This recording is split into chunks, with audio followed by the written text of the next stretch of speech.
आपको पता है कि इस वक्त पाकिस्तान में इन्वेस्टमेंट की क्या सूरत हाल है। इन्वेस्टमेंट लेवल्स पिछले 50 सालों में सबसे कम हैं। जी हाँ, इससे पहले सबसे लो इन्वेस्टमेंट लेवल्स 1973-74 में थे, जब पाकिस्तान जंग के बाद निकला था और आधा मुल्क टूट चुका था, बांग्लादेश अलहदा हुआ था हमारे से। उस वक्त इतनी कम परसेंटेज थी हमारी इन्वेस्टमेंट की। इन्वेस्टमेंट टू जीडीपी रेशियो होती है कि आपके जीडीपी के अंदर इन्वेस्टमेंट का कितना किरदार है। तो वो इस वक्त जो फिगर्स आई हैं, इस दफा वो 13.1% आई है। टारगेट रखा गया था 15% का। 13.1%, 50 सालों में इतनी कम इन्वेस्टमेंट पाकिस्तान में कभी नहीं आई। और 73-4 में दो रीजंस थी। एक तो आपका मुल्क टूटा था, जंग से आप निकले थे, और भुट्टो साहब की जो नेशनलाइजेशन की पॉलिसी थी उसकी वजह से इन्वेस्टर्स ने हाथ खींच लिया था। और आज आप देखें कि आज आपकी इकोनॉमी उस लेवल के क्राइसिस से गुजर रही है जो 50 साल पहले आया था, और इन्वेस्टर इस वक्त आपके मुल्क पर भरोसा नहीं कर रहे।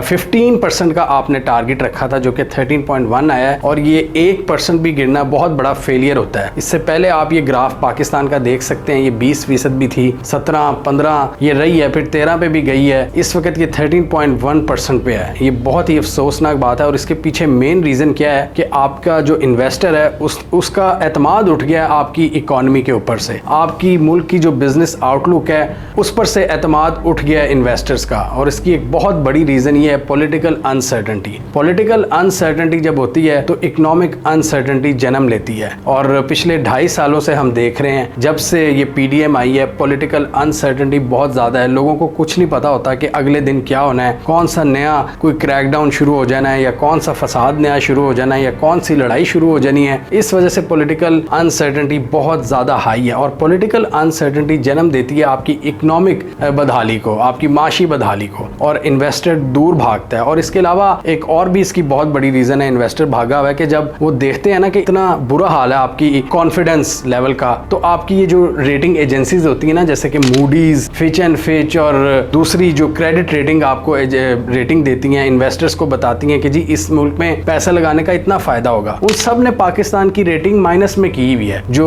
2.5 साल पहले पॉजिटिव में थी, B+ थी, वो C- हुई पड़ी है। ये हमने कई वीडियोस में अपनी डिस्कस किया था कि किस तरह ये क्रेडिट रेटिंग एजेंसीज जो ज्यादातर अमेरिका में बैठी होती हैं, ये आपकी क्रेडिट रेटिंग जारी करती हैं। जैसे अभी जंग के बाद इजराइल की भी वो क्रेडिट रेटिंग में कमी आई है, बिजनेस आउटलुक उनका नेगेटिव हुआ है। तो पाकिस्तान का भी हर किस्म की एजेंसी ने पाकिस्तान के बारे में यही रिपोर्ट निकाली हुई है कि जी बहुत बुरा हाल है। तो जब वो रिपोर्ट देखते हैं इन्वेस्टर्स, तो जाहिर बात है वो फिर क्यों आएंगे पाकिस्तान में। और दूसरा एक बहुत बड़ी रीजन ये है कि आपके मुल्क में कानून इस वक्त बहुत हद तक खत्म हो चुका है। कानून का मजाक उड़ाया जा रहा है। कोर्ट के फैसलों पर जब धज्जियां उड़ाई जाती हैं, तो फिर आप खुद सोचें इन्वेस्टर क्या सोचेगा। इन्वेस्टर ये सोचेगा कि यार मैंने पैसा लगाया है, मेरे साथ कोई 2 नंबरी या करप्शन होती है, तो मैं अगर कोर्ट के पास अपना केस लेकर जाऊंगा तो मेरी सुनवाई कौन करेगा, मुझे इंसाफ कौन देगा। जब इन्वेस्टर ये भी देखता है कि लॉ एंड ऑर्डर की कोई सिचुएशन नहीं है, जिसकी लाठी उसकी भैंस वाला हिसाब है, तो फिर वो क्यों इन्वेस्टमेंट करेगा। इन्वेस्टमेंट करने के लिए एक मुल्क बहुत आगे था, वो था चाइना। और चाइना के वर्कर्स का आपने हाल देख लिया, उन पर आए दिन अटैक्स होते रहते हैं। चाइना ने क्या इन्वेस्टमेंट करनी थी, हम उनकी फैमिलीज पर इन्वेस्ट कर रहे हैं जो लोग मारे जाते हैं चाइना के। पहले दासू का अटैक हुआ था, उन्होंने मिलियंस में कंपनसेशन मांगी थी उनकी फैमिलीज ने। अब फिर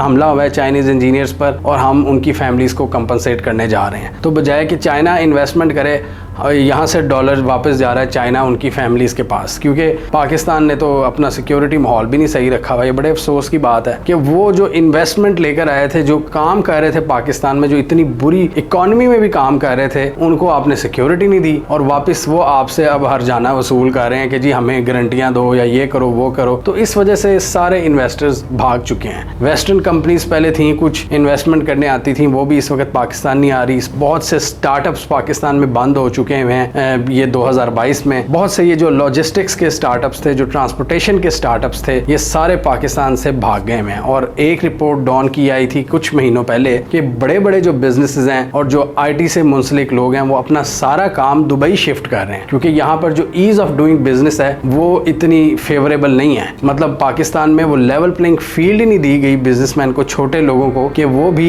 इमर्ज हो सकें और बड़े बिजनेसमैन बन सके। पाकिस्तान में 3-4 ही बड़े बड़े ग्रुप्स हैं हम सबको पता है कि उनके बिजली घर भी हैं, उनकी शुगर की इंडस्ट्रीज भी हैं, उनकी दूसरी इंडस्ट्रीज भी हैं, उनके पेट्रोल पंप्स भी हैं, उनकी रियल एस्टेट एजेंसीज भी हैं। वो यहाँ पर बिजनेस कर रही हैं और वो बड़े धड़ल्ले से बिजनेस कर रही हैं, और जब उनको कोई नुकसान होने लगता है वो मार्केट में प्राइसेस कम कर देती हैं और पाकिस्तानी कौम मजबूर हो जाती है उन्हीं से वापस चीज़ें खरीदने के लिए। तो हमारी इकॉनमी इस लेवल पे चल रही है कि जी वो जो बड़े बड़े 3-4 ग्रुप्स हैं ना, उसी से हम लोग चीज़ें खरीद रहे हैं, कंज्यूम करी जा रहे हैं, और ये कंजम्पशन बेस पर हमारी इकॉनमी चल रही है। 90% of the economy consumption base है, उसमें कोई एक्सपोर्ट लेड ग्रोथ नहीं है। एक्सपोर्ट आप कर नहीं रहे, इन्वेस्टमेंट आ नहीं रही, डॉलर आ नहीं रहा मुल्क में, कोई मैन्युफैक्चरिंग, कोई इनोवेशन हो नहीं रही, और जो ग्रोथ हो रही है वो सिर्फ और सिर्फ लोगों के पैसा खर्च करने से हो रही है। और लोग किसको ज़्यादा पैसा दे रहे हैं, किन कंपनी से चीज़ें लेते हैं जो पाकिस्तान में ऑलरेडी बड़े बड़े प्रॉफिट्स कमा रही हैं। तो ये पाकिस्तान का एक बहुत बड़ा अलमिया है। स्टेट को सोचना चाहिए कि अभी तो लोग ये 3-4 कंपनी से खरीद रहे हैं इनकी प्रोडक्ट्स, तो एक दिन आएगा कि लोगों में बिल्कुल सकत खत्म हो जाएगी, जैसे अभी खत्म हो रही है सकत। हम देख रहे हैं कि किस तरह गाड़ियों की प्राइसेस नीचे जा रही हैं, मोबाइल फोन की प्राइसेस नीचे जा रही हैं, सोलर की प्राइसेस नीचे जा रही हैं।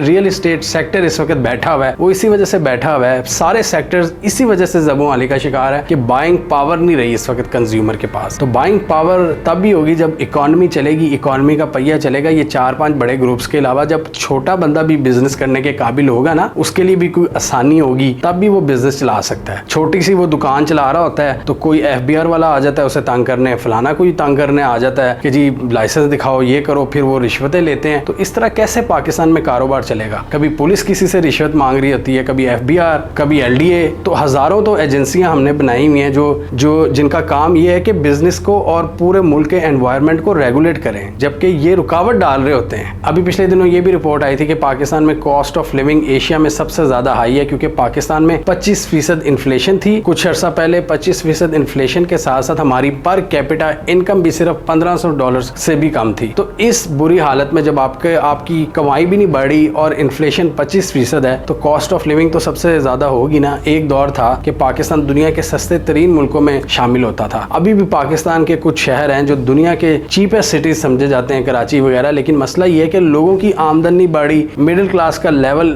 अप नहीं हो रहा। और दूसरी बात यह है कि इन्फ्लेशन 25% तक पहुंच चुकी है, और इन्फ्लेशन के ऊपर जाने में बहुत बड़ा किरदार ये है कि आपका डॉलर वो स्ट्रेंथन हुआ है और आपकी लोकल करेंसी जो आपका रुपया है वो बहुत ज्यादा वीक हुआ है, जिसकी वजह से सारी इंपोर्टेड अशिया जैसे ये गाड़ियां वगैरह और दूसरे बहुत से ब्रांड्स, उनकी कीमतों में भी इजाफा हो गया है। तो ये चीजें लोगों की पहुंच से दूर हो गई हैं, कुव्वत खरीद लोगों की खत्म हो चुकी है। और अभी मैं देख रहा था IMF कह रहा है कि GST में 18-19% तक उसका इजाफा करो। जो कई चीजें भी 17-18 पे हैं उनको 1% बढ़ा दो, जो 17 पे है वो 18 पे कर दो, 18 पे जो है वो 19 पे कर दो। ये IMF की अब डिमांड है। IMF सोलर पे भी टैक्स लगाने का कह रहा है, IMF नेट मीटरिंग को भी खत्म करने का कह रहा है। IMF कह रहा है कि जिन इंडस्ट्रीज को आप इंसेंटिव्स देते थे वो भी खत्म कर दो, बिजली भी महंगी कर दो, पेट्रोल भी महंगा कर दो। और लगता है शायद IMF की अगली डिमांड ये होगी कि लोगों के सांस लेने पर भी टैक्स लगा दो। पाकिस्तान की ये बहुत बुरी सूरत हाल है, जिससे अल्लाह ही पाकिस्तान को बचा सकता है। कोई मौजज़ा ही हो सकता है कि पाकिस्तान इस इकोनॉमिक क्राइसिस से निकल आए, क्योंकि जो करंट आपके